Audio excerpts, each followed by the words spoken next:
За попрецизно утврдување на причините за нарушеното здравје кај животните, еходиагностиката веќе е неизоставен дел од ветеринарната лекарска практика.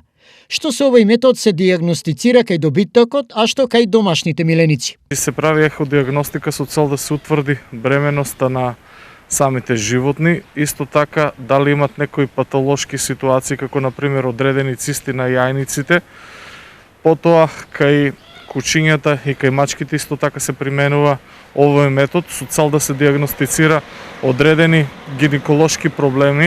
Како се користи методот на еходиагностика? Ние како ветеринарна станица Штип притежаваме ехо, кое што е со две сонди, значи едната се користи за еходиагностика на големи животни, односно на овци и на говеда, а другата е специјална сонда која што се користи за еходиагностика на мали животни, односно кучиња. Со кое ниво на прецизност еходиагностиката ја дава диагнозата кај заболеното животно? Метод кој што 80% дава точна диагностика за диагностицирање на одредена болест. Во зависност што се испитува кај заболеното животно, време траењето на еходиагностиката кај четириножните пациенти не трае повеќе од 10 минути.